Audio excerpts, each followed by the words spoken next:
Fala galera, chegamos aí para mais uma resenha com todos vocês. Primeiramente, queria pedir vocês para deixar seu like, comentar aí o que você achou da partida de ontem e vamos falar um pouco dessa partida.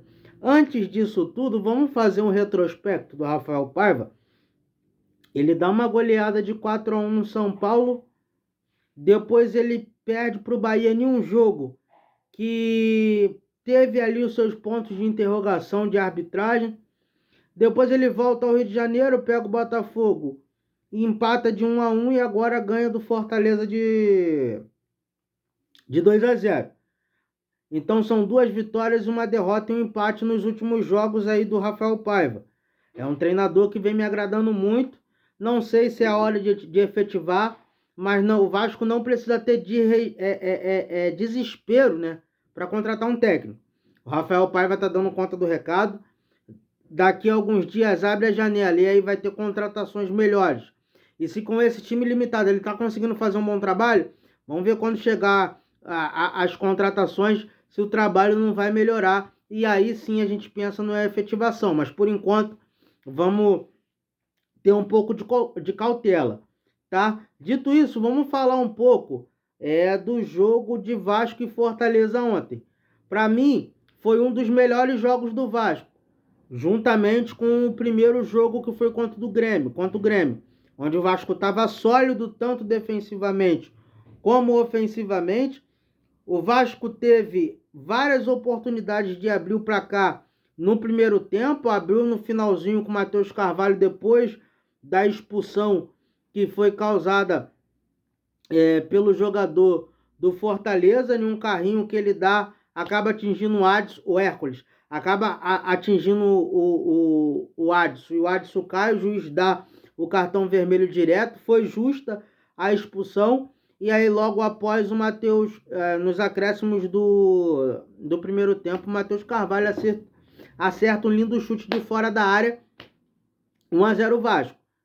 Mas o Vasco já era mais dominante, enquanto estava 1-1, 11-11, né, em campo. Muito tempo o Vasco não faz uma partida tão sólida, muito tempo o Vasco não ganha merecendo ganhar. Teve alguns jogos que o Vasco jogou, que não jogou bem, deu muito mole, deu muita abertura para o adversário, mas ganhou o jogo. Então eu acho que o Paiva está conseguindo organizar melhor o esqueleto do time, né? O meio de campo está muito mais combatente, tá? O JP, o Hugo Moura, o Matheus Carvalho, até o Zé Gabriel quando entra, tem dado uma solidez muito boa para esse meio de campo. E aí as bolas não ficam estourando toda hora na zaga, e aí a gente consegue ter uma melhora no sistema defensivo.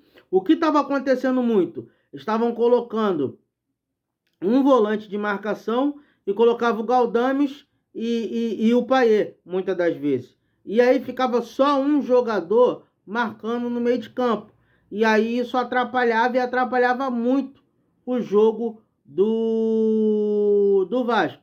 Quando ele colocou 2 volantes de marcação, o Hugo Moura, ou o Matheus Carvalho, ou o JP, ou o Sforza, ele ganhou o meio de campo, ele ganhou a marcação no meio de campo.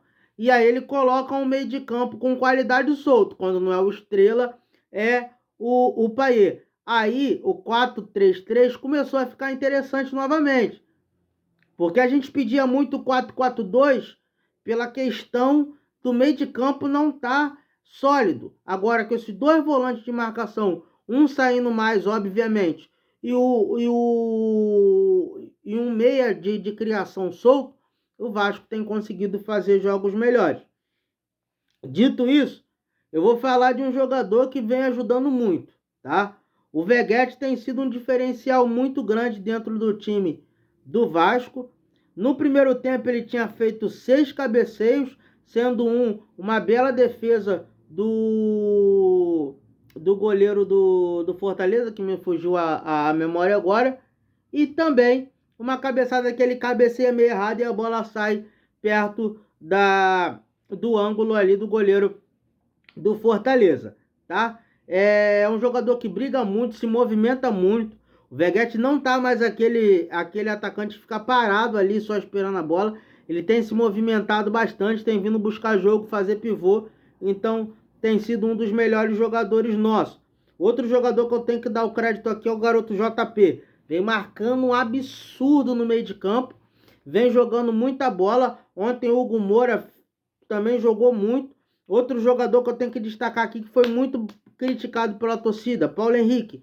Fez um belo jogo ontem, só não deu uma assistência porque o Veguete estava impedido e também o Veguete acabou perdendo o gol, acertando a trave. Mas o Veguete fez um belo de um jogo, o Paulo Henrique também jogou muito, tá? O David e o Adson, os dois, tem sido a válvula de escape com a velocidade da gente, inclusive o Adson, que foi o autor que sofreu a falta para a expulsão do Hércules. O David também tem ajudado muito. Quando ele saiu, entrou o Eric Marcos. Aquele lado esquerdo lá caiu um pouco, tá? E, galera, outra coisa que eu quero citar aqui também para vocês é que o Vasco está completamente desfalcado para o jogo de domingo contra o Inter, tá? O Lucas Piton tomou o terceiro cartão amarelo. O Hugo Moura tomou o terceiro cartão amarelo. O David tomou o terceiro cartão amarelo. Eu já vou explicar a situação do David. Mas quem? Piton, Hugo Moura e David estão fora da partida. A gente tem também o Paê, que sentiu um desconforto na coxa esquerda. Também pode ser desfalque para a próxima partida. E é torcer para o Estrela já estar num bom condicionamento físico para poder ajudar. Saindo o Hugo Moura, eu creio que entra o Matheus Carvalho, vai fazer ali junto com o JP. E aí a gente precisa de um meio de campo de transição ali, né? O meio de campo clássico para poder fazer. Se o Paê não tiver melhor, que seja o Estrela, se não, vai ter que colocar um dos volantes ali para fazer. E aí vai ser a volta do Galdames, provavelmente. Para jogar, o Galdames está negociando com o time lá de fora, mas provavelmente seja ele que entra nessa posição. No caso do David, que eu fiquei de explicar para vocês, é o seguinte. O David contra o Bahia, quando ele é expulso, ele toma o cartão vermelho direto. Ele tinha tomado o amarelo, né? E depois ele não toma outro amarelo para poder tomar o vermelho. Então, como ele tomou o vermelho direto, ficou ainda constando os 2 amarelos que ele tinha. Com o outro amarelo que ele tomou, é mais um jogo de suspensão contra o Internacional. Isso é até ok, porque a gente vai ter o time completo, sem risco de tomar cartão amarelo, contra o Corinthians e contra o Atlético Goianiense fora, tá? Então a gente vai ter o time completamente concreto. E outro jogador também que tomou cartão amarelo foi o Maicon. Então a gente vai completamente desfalcado. Provavelmente o substituto do Maicon seja o Rojas, tá? É o que a gente tem. João Vitor se machucou e o Rojas está ali, tá? Então a zaga seria Léo e Rojas. A lateral Vitor Luiz e Paulo Henrique. O meio de campo provavelmente com JP, Matheus Carvalho. E aí tem que ver se volta o Estrela. Aí fica um ponto de interrogação para a criação. Provavelmente o Eric Marcos deve ganhar a vaga do David no jogo contra... não vou recordar agora, acho que foi contra o Botafogo.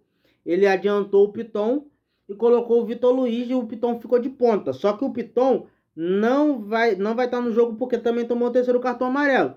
Então provavelmente quem ganha a vaga é o Eric Marcos, que entrou no lugar do David ali, tá? E o restante do time vai ser igual. Uma coisa que eu quero citar aqui do Rafael Paiva, ele foi muito inteligente no seguinte. O Maicon já tinha cartão amarelo, ele tirou. O Hugo Moura já tinha cartão amarelo, ele tirou. E tinha outro jogador ali também no meio de campo que tinha cartão amarelo, ele tirou também. O que ele fez com isso? Evitar de o juiz querer compensar. Quando vai para o primeiro tempo e o Maicon, ele toma o cartão amarelo, eu pensei comigo, o Ramon não vai, o Paiva não vai tirar ele. Mas ele foi inteligente, obviamente tirou ele, botou o Rojas. Quando o Hugo Moura ganhou e o David ganhou também o cartão amarelo, ele tira o David, bota o Eric Marcos, tira o Hugo e bota o rapaz. Agora quem que ele botou? O Zé Gabriel no lugar do Hugo. Então ele foi muito inteligente. Ele foi muito inteligente no que ele fez com a tirada do...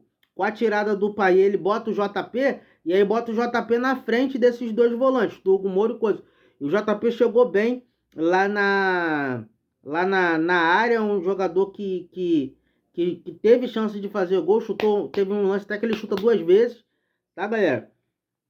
E é muito isso, o Vasco sobe um pouco na tabela, vai a 14 pontos, lembrando que o Criciúma ganhou do Cruzeiro, e aí foi a 16, se o Criciúma tivesse perdido seria melhor para o Vasco, tá? O Criciúma estava com 13 pontos, e aí o Vasco passaria o Criciúma, mas o Criciúma acabou ganhando do Cruzeiro. Hoje tem Bahia e Juventude. Juventude também tem 16 pontos. Seria interessante o Juventude perder para o Bahia, para que não se distanciasse muito. Agora a gente começa a olhar para o time que está um pouco mais à frente. O Fortaleza, se eu não me engano, fica com 18 pontos. E aí a gente começa a pensar, se o Vasco ganha do Inter, no eventual jogo o Vasco vai a 17, depois viaja para pegar o Atlético Goianiense, que é uma lanterna hoje.